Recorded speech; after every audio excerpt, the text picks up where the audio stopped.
नमस्कार, झारखंड समाचार में आप सबका स्वागत है। आइए जानते हैं सुबह से लेकर शाम तक की तमाम बड़ी खबरों को। इससे पहले चैनल को सब्सक्राइब नहीं किया है तो प्लीज चैनल को सब्सक्राइब कर बेल आइकन को प्रेस कर दीजिए ताकि खबरों का अपडेट आपको मिलता रहे।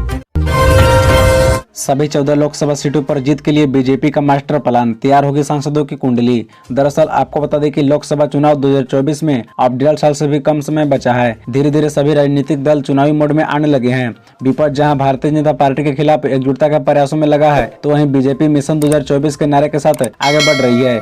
बीजेपी का लक्ष्य झारखंड में सभी 14 लोकसभा सीटों पर जीत हासिल करने की है और इसके लिए शीर्ष नेतृत्व प्लान तैयार करने में लगा है। सूत्र के हवाले से मिली जानकारी के मुताबिक बीजेपी का शीर्ष नेतृत्व झारखंड में पार्टी के सभी मौजूदा सांसदों की कुंडली तैयार कराएगा। सर्वेक्षण के जरिए पता लगाने का प्रयास होगा कि किन सांसदों के खिलाफ एंटी इनकम्बेंसी है।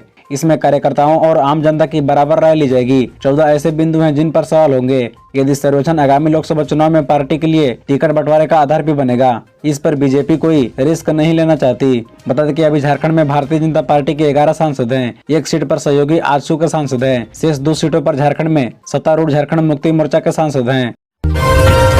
कोलकाता तक पहुंची जमीन घोटाले की जांच की आंच, ईडी दर्ज करेगी ईसीआर। दरअसल रांची जमीन घोटाले में ईडी अब नए तथ्यों पर काम करेगी। रांची में वैसे आपराधिक गिरोह जो कोलकाता जाकर कागजों की हेराफेरी करते थे, उनके खिलाफ अब नए सिरे से जांच होगी। दरअसल कोलकाता में भी रजिस्ट्रार ऑफिस ऑफ इंश्योरेंस ने अपने कार्यालय की जाँच कराई तो पाया कि वहाँ कई कागजों में हेराफेरी की गई है। कई सारे दस्तावेज गायब किए गए हैं। ऐसे में रजिस्ट्रार ऑफ इंश्योरेंस ने जांच के बाद एफआईआर दर्ज कराई है। इस केस के दर्ज होने के बाद रांची की ईडी जनरल कार्यालय ने अब उस केस को टेक ओवर करने का फैसला लिया है। वर्तमान में सदर और बरियातू थाने में दर्ज केस के आधार पर ईडी की टीम ने ईसीआईआर दर्ज कर जमीन घोटाले में मनी लॉन्ड्रिंग की जांच शुरू की थी। अब कोलकाता में दर्ज केस में भी ईडी ने ईसीआईआर दर्ज करने का फैसला लिया है। पिछड़ों के लिए करते रहेंगे आरक्षण की मांग, नीति आयोग की बैठक से लौटकर बोले हेमंत सोरेन। दरअसल आपको बता दें कि मुख्यमंत्री हेमंत सोरेन ने कहा है कि राज्य के गांवों का विकास होगा तभी राज्य का विकास होगा। हमारी प्राथमिकता गांवों के विकास की है। पिछड़ों के आरक्षण को लेकर हमने नीति आयोग की बैठक में अपनी मांगे रखी है। हम लगातार आरक्षण की प्रतिशत बढ़ाने की मांग करते आ रहे हैं और आगे भी लगातार मांग करते रहेंगे। नीति आयोग की बैठक में भाग लेने के बाद रविवार की शाम राजधानी लौटने पर मुख्यमंत्री हवाई अड्डे पर मीडिया से बात कर रहे थे। मुख्यमंत्री नीति आयोग की बैठक में भाग लेने के लिए शुक्रवार को ही दिल्ली रवाना हुए थे। शनिवार को प्रधानमंत्री की अध्यक्षता में नीति आयोग की बैठक में अनेक राज्यों ने हिस्सा लिया। मुख्यमंत्री ने कहा कि नीति आयोग और प्रधानमंत्री के सामने झारखंड की ओर से जितनी मांगे रखी गई है वह सभी पब्लिक डोमेन में आ गई है। प्रधानमंत्री ने बैठक में कहा कि राज्य विकास करेंगे तभी देश का विकास होगा। मुख्यमंत्री ने कहा कि यही बात राज्य के साथ भी लागू होती है। राज्य के अंदर जब गाँव का विकास होगा तभी राज्य का विकास होगा। सीएम ने संसद के नए भवन के उद्घाटन पर विपक्ष के विरोध करने और दूरी बनाए रखने के सवाल पर मीडिया से सवाल पूछ दिया कि दिल्ली में पहलवानों के साथ क्या हुआ। यह सवाल आप लोगों ने क्यों नहीं पूछा। पीएम मोदी ने की खूंटी के बोरी बांध की तारीफ, बोले जन भागीदारी से आया बदलाव। दरअसल प्रधानमंत्री नरेंद्र मोदी ने रविवार को मन की बात की 101वीं कड़ी में खूंटी के बोरी बांध की चर्चा की। पिछले 3 वर्षों से जल संरक्षण के लिए बनाए जा रहे बोरी बांध की प्रशंसा करते हुए प्रधानमंत्री ने खूंटी वासियों को शुभकामनाएं दी। प्रधानमंत्री ने कहा कि खूंटी में लोगों ने पानी पीने के संकट से निपटने के लिए बोरी बांध का रास्ता निकाला है। बोरी बांध से पानी इकट्ठा होने के कारण यहाँ साग सब्जियां भी पैदा होने लगी है। इससे लोगों की आमदनी भी बढ़ रही है और इलाके की जरूरतें भी पूरी हो रही है। जन भागीदारी का कोई भी प्रयास कैसे बदलावों को साथ लेकर आता है, खूंटी इसका एक आकर्षक उदाहरण बन गया है। प्रधानमंत्री ने कहा कि मैं यहाँ के लोगों को इस प्रयास के लिए बहुत बहुत बधाई देता हूँ। प्रधानमंत्री द्वारा बोरी बांध की सराहना करने पर खूंटी के ग्रामीण इलाकों के लोग काफी खुश हैं। खूंटी में दिन भर इसकी चर्चा होती रही। बोरी बांध बनाने वाले ग्रामीणों का कहना है कि अब और तेजी से काम किया जाएगा। रांची वाराणसी के बीच चलेगी वंदे भारत एक्सप्रेस, जाने रूट और शेड्यूल। महज 6 घंटे में तय होगी दूरी। दरअसल रांची से वाराणसी के बीच वंदे भारत एक्सप्रेस चलाई जाएगी। इस ट्रेन के शुरू होते ही रांची से वाराणसी की यात्रा 6 घंटे 20 मिनट में ही पूरी हो जाएगी।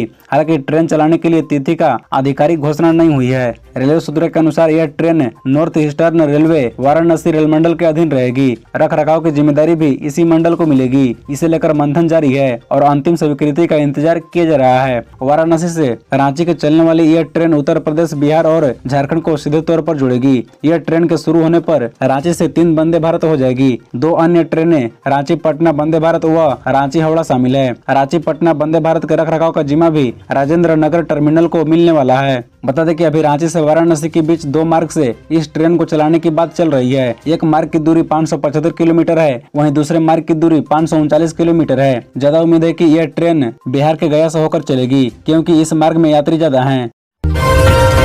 काउंसलिंग में नहीं आ रहे हैं हाई स्कूल शिक्षक अभ्यर्थी, बैकलॉग हो जाएंगे पद। दरअसल झारखंड में हाई स्कूलों के लिए स्नातक प्रशिक्षित शिक्षकों की नियुक्ति प्रक्रिया चल रही है। सुप्रीम कोर्ट के निर्देश के बाद 2016 में आवेदन किए अभ्यर्थियों को मौका दिया जा रहा है। 19 मई को मुख्यमंत्री हेमंत सोरेन ने 3469 अभ्यर्थियों को नियुक्ति पत्र भी सौंपा। बावजूद इसके जिले में चल रही काउंसलिंग में चयनित अभ्यर्थी नहीं पहुँच रहे हैं। सरकार जहाँ काउंसलिंग में नहीं आने वाले अभ्यर्थियों के पदों को बैकलॉग में देने की तैयारी कर रही है, वहीं अभ्यर्थी बची सीटों पर सर्टिफिकेट वेरिफिकेशन के बाद वेटिंग लिस्ट में रखे अभ्यर्थियों को मौका देने की मांग कर रहे हैं। राज्य में चल रही काउंसलिंग के आधार पर अभी भी करीब 5600 पदों पर स्नातक प्रशिक्षित शिक्षकों की नियुक्ति की जानी है। अभ्यर्थियों के काउंसलिंग में नहीं पहुंचने से सभी सीटें नहीं भर पा रही है।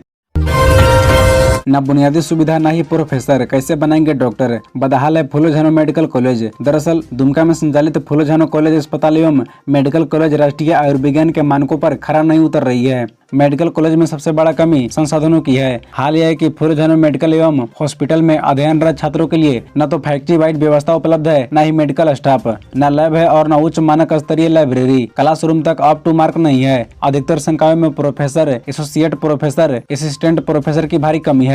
ट्यूमर के भरोसे ही छात्रों का पठन पाठन चल रहा है। लंबे समय बाद भी इस मेडिकल कॉलेज में जरूरत के मुताबिक फैकल्टी की तैनाती नहीं हो सकी। मेडिकल कॉलेज में महिलाओं के इलाज के लिए महिला रोग विशेषज्ञ भी नहीं है। यहाँ महिला रोग विशेषज्ञ के 2 पद रिक्त चल रहे हैं। डॉक्टरों की कमी के चलते यहाँ भी मरीजों को रेफर कर दिया जाता है।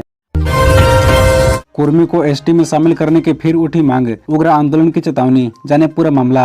दरअसल चाकुलिया के जिला परिषद डाक बंगला से रविवार को टोटेमी के कुर्मी और कुर्मी समाज ने घाघर घेरा सा विशाल जनसभा कार्यक्रम के तहत कुड़माली भाषा को संविधान की 8वीं अनुसूची में शामिल करने तथा कुर्मी जनजाति को एसटी में शामिल करने की मांग को लेकर गाजे बाजे के साथ रैली निकाली गयी। यह रैली मुख्य बाजार पथ होते हुए बिरसा चौक पहुँची। यहाँ पर भगवान बिरसा की मूर्ति पर माल्यार्पण कर श्रद्धांजलि दी गयी। वहाँ से रैली डाक बंगला पहुँची और सभा में तब्दील हो गई। रैली का नेतृत्व समाज के मुख्य संरक्षक शीतल ओदार, मुख्य वक्ता पूर्व विधायक सूर्य सिंह बसेरा, प्रोफेसर भुवनेश्वर मेहता, नरेंद्र महतो, अनिल महतो आदि ने किया। रैली में शामिल सैकड़ों महिला और पुरुष जय गोराम का नारा लगा रहे थे। झारखंड में काल बनी बिजली, धनबाद में हाई टेंशन तार की चपेट में आकर 8 की मौत, कई झुलसे। दरअसल झारखंड के धनबाद में हाई टेंशन तार की चपेट में आकर 8 मजदूरों की मौत हो गई, वहीं कई गंभीर रूप से घायल हैं। मिली जानकारी के मुताबिक सभी मृतक मजदूर हैं, जो धनबाद और गोमो स्टेशन के बीच निश्चितपुर रेल फाटक के पास पोल लगाने का काम कर रहे थे। पोल लगाने के दौरान ये सभी 25,000 वोल्ट के हाई टेंशन तार की चपेट में आ गए। घायलों में कई लोगों की स्थिति नाजुक बनी हुई है और मृतकों का आंकड़ा बढ़ सकता है। बता दें कि हादसे के संबंध में मिली जानकारी के मुताबिक धनबाद रेल मंडल के हावड़ा नई दिल्ली रूट में धनबाद गोमो स्टेशन के बीच निश्चितपुर रेल फाटक के पास पोल लगाने का काम किया जा रहा था। यह कतरास रेलवे स्टेशन से महज 1 किलोमीटर की दूरी पर है। यहाँ पोल लगाने के दौरान रेलकर्मी 25,000 वोल्ट की हाई टेंशन लाइन की चपेट में आ गए और जान गंवा बैठे। हादसे के बाद रेल परिचालन पर भी असर हुआ है। प्रधानमंत्री किसान सम्मान निधि योजना, झारखंड के 8.64 लाख किसानों को नहीं मिल पाएगी 14वीं किस्त की राशि। दरअसल झारखंड के करीब 8.64 लाख किसान प्रधानमंत्री किसान सम्मान निधि योजना का लाभ लेने से वंचित रह जाएंगे। इन किसानों का ई-केवाईसी, डीबीटी और भूमि का सत्यापन नहीं हो पाया है। बैंक से ई-केवाईसी नहीं हो पा रहा है। इस कारण राज्य के किसान प्रधानमंत्री किसान सम्मान निधि योजना की 14वीं किस्त लेने से वंचित रह जाएंगे। राज्य में प्रधानमंत्री किसान सम्मान निधि योजना लेने के लिए 31 लाख से अधिक किसान निबंधित हैं। किसानों को हर एक किस्त में 2,000 रुपए दिए जाता है। बता दें कि भारत सरकार ने किसानों को ई-केवाईसी, डीबीटी और भूमि सत्यापन करने को कहा है। 3-4 दिनों के अंदर पूरे देश के किसानों की प्रधानमंत्री किसान सम्मान निधि योजना की 14वीं किस्त की राशि जारी होने वाली है। इसमें केवल 3.5 लाख भूमि सत्यापन का मामला अटका हुआ है। इसके लिए जिलों को 5 दर्जन से अधिक बार पत्र लिखा गया है। कृषि विभाग बार बार जिले के उपायुक्तों से आग्रह कर रहा है, उसके बावजूद इस दिशा में कोई विशेष पहल नहीं हुई है। राष्ट्रपति द्रौपदी मुर्मू के दौरे के दौरान पुलिस कर्मियों का आतंक, सुरक्षा के नाम पर आमजनों से की जमकर बदतमीजी। दरअसल राष्ट्रपति द्रौपदी मुर्मू 24, 25 और 26 मई को झारखंड की राजधानी रांची में थी। उनकी सुरक्षा में हजारों की संख्या में हथियारबंद व लाठी पार्टी पुलिस कर्मियों को लगाया गया था। सैकड़ों जगह बैरिकेडिंग की गई थी। बैरिगेटिंग मुख्य सड़क से जोड़ने वाले ब्रांच रोड में किया गया था। जहां बैरिगेटिंग किया गया था वहां पुलिसकर्मियों को सुरक्षा में लगाया गया था। बैरिगेटिंग की सुरक्षा में लगे पुलिसकर्मियों ने आमजनों से बदतमीजी में कोई कसर नहीं छोड़ी। इस दौरान बैरिगेटिंग से 7-8 फीट दूर रहने वाले वाहन चालकों के साथ गाली गलौज ही नहीं बल्कि मारपीट भी की गई। डिपडी पुल के नीचे मेन रोड में आने वाले ऑटोमोबाइल में काम करने वाले एक मैनेजर ने बताया कि एक पुलिसकर्मी ने भद्दी गाली देते हुए उसे पीछे रहने को कहा। इसी प्रकार अरगोड़ा चौक पर भी एक युवक जिसे राज्य अस्पताल खून देने आना था उसे भी आने नहीं दिया गया। बता दें कि लोगों का कहना था कि पुलिसकर्मियों का इस तरह के व्यवहार बड़े पुलिस अधिकारियों तक पहुंचाना चाहिए ताकि भविष्य में पुलिसकर्मी इस तरह का व्यवहार न करे।